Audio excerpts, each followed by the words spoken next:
Hello, everyone, and welcome back to God of War. We're climbing through the not mines of Moria, so good for us. This is a It's lot no of mine. books. It's a tomb or I mean, kinda. something. Look at all the bodies here. Ew, spider webs.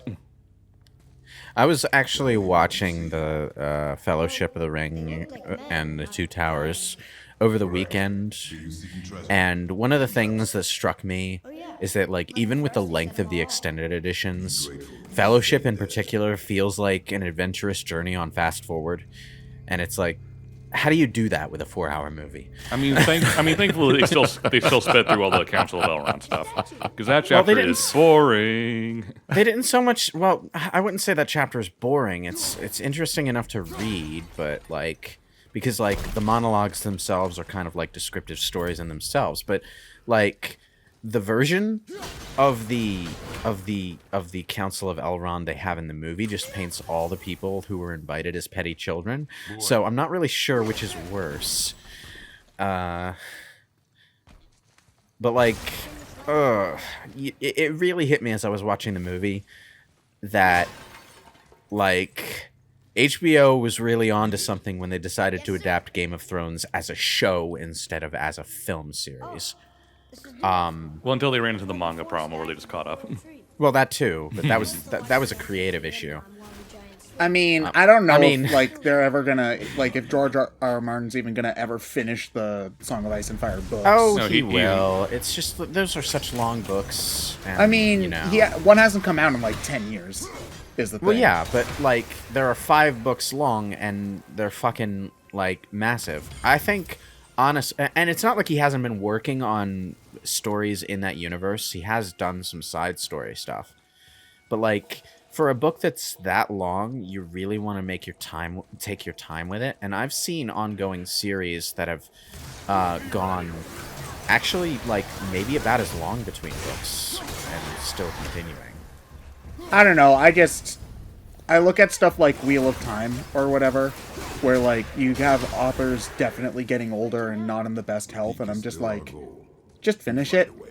Well, Just yeah, finish but it, that please. that mentality leads to the Dark Tower having the 3 like those kind of like slapdash final books in the series after a series of actually like really brilliant novels. You see, that's the thing though, because the show came out, right? And everybody hated the ending.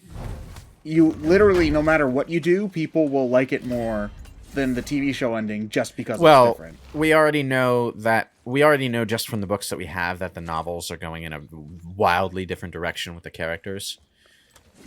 Also, Daenerys is just like a really different character in the novels, so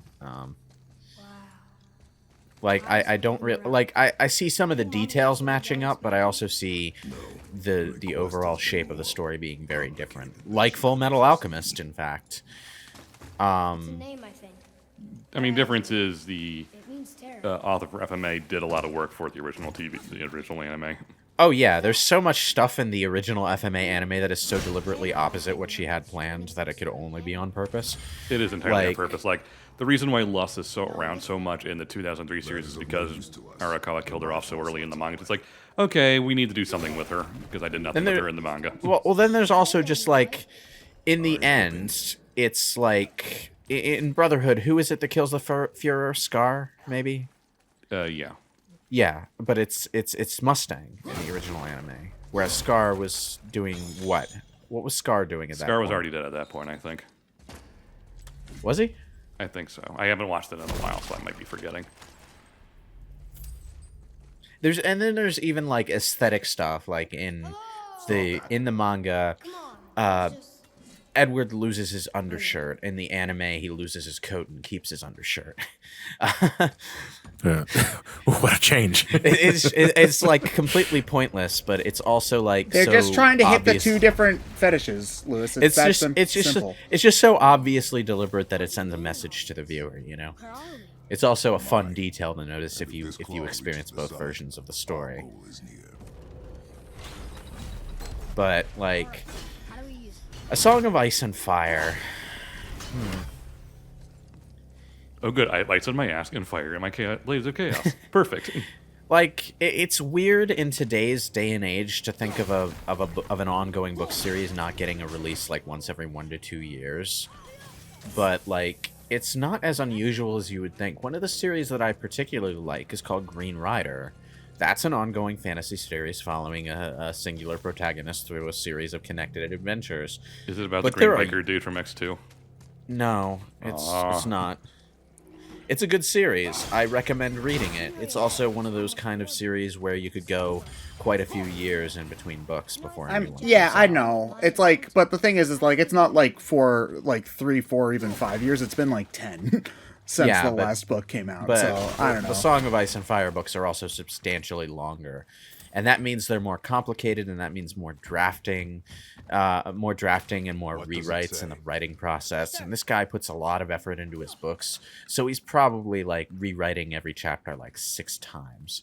You know, That's funny. and in between all of that work, he's putting out other shorter works in the same universe. You And know, another wrote so. also doors. Should we add to it? I mean, he at this point he probably has the luxury of taking all of that time to put out a perfect sequel to his series because he's rolling in money from the HBO show. There's a machine here Um, built by the torch. What do you think that's for? I mean, I also If there were you didn't jokes like about Star this. Wars Episode 2. See if I There can were jokes about have this billions. in when the TV show was coming out, but there were jokes about like how every time somebody complains about George R. R. Martin taking too long, he waits another 6 months before the book Oh, comes out. it's the game Newell joke. I Yeah. honestly think that he actually did do that though. By now, it's just like, okay, so we're still working our way through the 2013 complaints about where the next book is coming out. So give it another 6 years, and then maybe the next book will come out. We'll see. The other thing, though, I think the that's rope's probably started to slowing die him off. down substantially is that the show exists. Yes, sir. And just speaking as a writer myself, putting myself in his shoes imaginatively, I would want to upstage the show, to be honest. I would want to write such a good book that it completely just renders the show itself narratively obsolete. I mean, depending on what people you talk to, the book just being a book will do that. Like, there are certain people who will be like, oh, I'll never watch the movie, I'll only read the book. And I mean, like, that's not always technically true. I'd have a hard time thinking off the top of my head about many books that were worse than their TV shows or movie Fight Club. versions, but it does happen. Like, Starship Troopers, way better as a movie than as a book. Like, Starship Troopers is awful. I had to wait until fucking when Harry Potter was all the craze, when Order of the Phoenix got the theatrical release, to actually finish Order of the Phoenix, because that book put me to sleep. Oh, Nothing That really hurts. happens in Order of the Phoenix, to be fair. It's that like, hurts. I read that book so much as a kid that my copy actually like fell apart. It is bloated. Like in retrospect, but- again, then you saw something in it that I didn't. But like I marathoned through every Harry Potter book at that point, and I enjoyed the ride every single time. Order of Phoenix being the sole exception. That I, book like, was hard It to get is through. bloated. could it have been Burnout, maybe?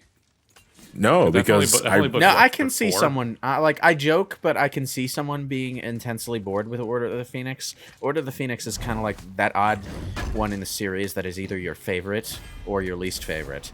There doesn't seem to be a whole lot of middle ground. It's very polarizing. yeah, because at first, Ted, I thought it was Burnout because like I just finished Goblet of Fire, and I went through that book in about a week. Oh, I'm getting Order of Phoenix and Goblet of Fire mixed up. Yeah, no, I get not Yeah. liking Order of the Phoenix. I thought that book was boring too. Order of the Phoenix is so bloated, just in terms of word counts, that it is the one book in the series that the Scholastic publishing in America had to break formatting just to fit the words into the book. Did they have to do the same with Half-Blood Prince? Because that No, book no, was no. also They went back to their old formatting for Half-Blood and Deathly Okay. Hallows. But in Order of the Phoenix, there are smaller margins on every side of the page, and the lines are closer together. Oh, they're the doing British, they're doing the reverse of your school paper. yeah, the exactly. British versions didn't have that problem because they were already formatted in a way that had more words per page. But Scholastic likes to have less words per page because it's less intimidating for the younglings. So, but they kind of had to compromise on that for Order of the Phoenix. Yeah, Order of the Phoenix just felt like a lot of political stuff, I guess is the thing. It was. And I for guess a I was- young reader, it's like, that's the guess I least was just- interesting stuff. I guess I was just at the right age for that to be the most interesting stuff to me, because like, also the climax was probably the best climax in the entire series, but you know, but like at the same time, I have to think back on that. at the same But God. what? No. I was like, I have to think back on that. I was like, I'm trying to think of like, the other climaxes of the series. climax of Order of the Phoenix kind of like makes up for the relative lack of things going on during the rest of the book, because it's like, And I think that might have been like the intention. yeah, it's kind of like a no holds barred adventure with not just like the main trio, but 3 other characters all journeying with them to the Ministry, and then there's this mad chase escape where they're fighting a bunch of Death Eaters, and then it ends with Dumbledore's Yoda moment where he's dueling Voldemort, and it's honestly way better than in the movie because he just does so much more with his magic, and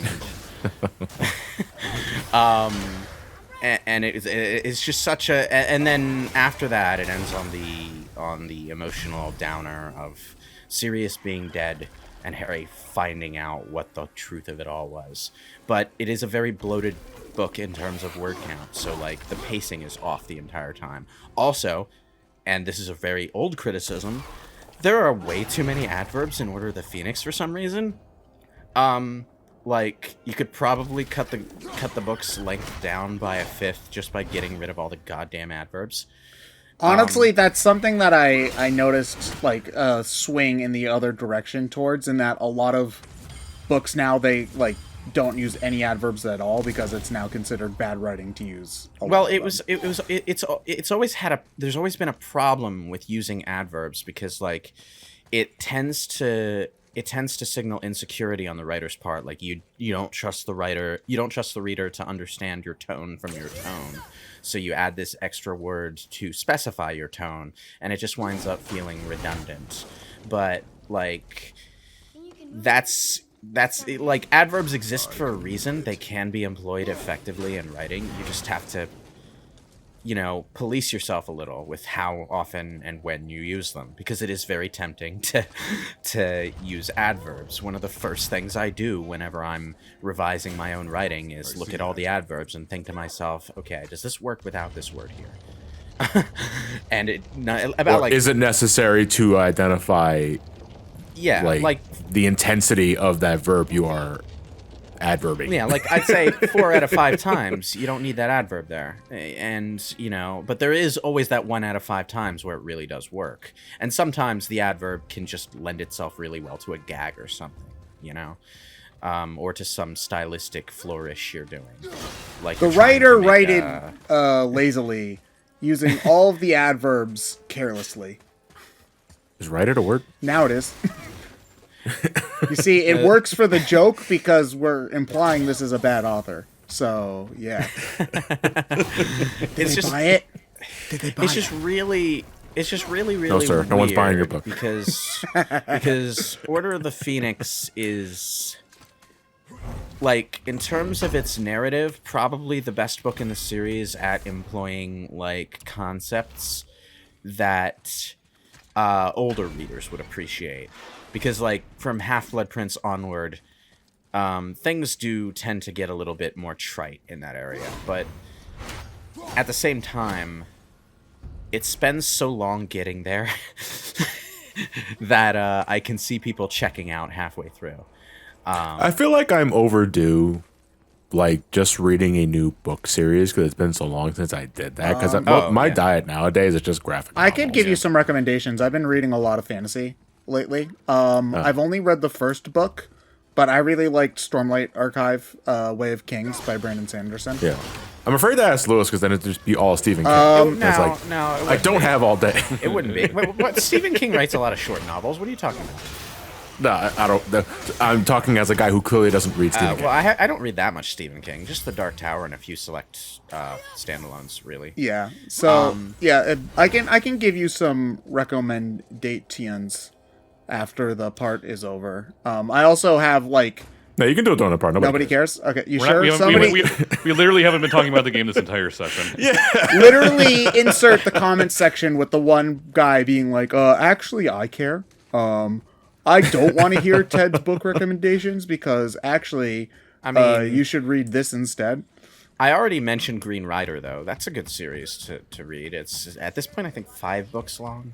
It's not a fantasy book, but I really, really, really, really, really recommend Song of Achilles by Madeline Miller. Book made me cry. I haven't cried reading a book since literally 5th grade. So yeah, read Song of Achilles. Like, actually, one of the best books I've read. In my If life. you want, if what you really want is a book that'll make you feel better about your own writing skills, may I submit? Oh, hang on. I had a title in my mind. And I lost it. This is Order of the Phoenix again. Well, I mean, not really. You can't fool me. Because Order of the Phoenix just could use another editing pass. It's fundamentally good writing. It's just, it could use some trimming and some smoothing. I'm not really sure why it got neither of those things, but it did. Probably because they wanted the next book out real quick. I think they were getting. Actually, this is fun trivia. At that point, because Rowling nearly killed herself getting Goblet of Fire done on time, so she demanded, and at this point she had the clout to demand it. She demanded as much time as she needed to get the next book out. So, okay. Yeah, at that point they didn't have the position. They weren't in the position to pressure her for time. Then maybe that's probably why they didn't want to push her too much on the book. If she Well, I mean, yeah, but I'm just talking about it could have used another editing pass after the writing of it was actually finished, but it didn't get that. I'm not really sure why. Well. See, the this is world fun. may never know. This is fun. I enjoy talking about the weird quirks and flaws of Harry Potter. The B in BrainScratch.com stands for book club. Book Scratch Club. Book Scratch I Club. bring this up I hate because that, this is a but I conversation. like it at the same This is a time. conversation that I'm rarely ever able to have because, Well, we're not going to have it anymore because there's only 10 seconds left in the video, so... Yeah, but You're never allowed to mention Harry Potter ever again, Lewis. How do you feel? I mean, in prior years, you couldn't have that conversation because if you tried to criticize Harry Potter, people would get on your ass for criticizing that thing that everyone likes. And in recent years, it's become actually quite popular to criticize it to the point where you can't say anything nice about it anymore. Well, that's just what happens when that's the more Band-Aid directed gets ripped towards. off. Yes, I know. I was gonna say that's more directed towards the author and not so much the series itself. I know, but people are projecting their views of that onto the books, in a big way. Trying to kill two birds with one stone. You mean sort of spiel? That sort of thing. Because that's where I witness. It's just really hard to have that conversation in any sort of civil way. And, I mean, it is very easy to make fun of J.K. Rowling as a person, so that's part of it. But I think the other thing is, like you said, because Harry Potter was kind of on a pedestal for so long, now that it is quote unquote okay to make fun of it, people are just oh yeah, I can get at Harry Potter now. I told you all along, guys, it was never good. yeah, Harry There's Potter a lot had of- there's a hard time lot with of that the transition going on. to 3D actors. Yeah, Harry Potter was never good. Oh my god. Let's get it trending. Can't wait for Harry Potter Frontiers. now I know what Final Fantasy VII fans feel like.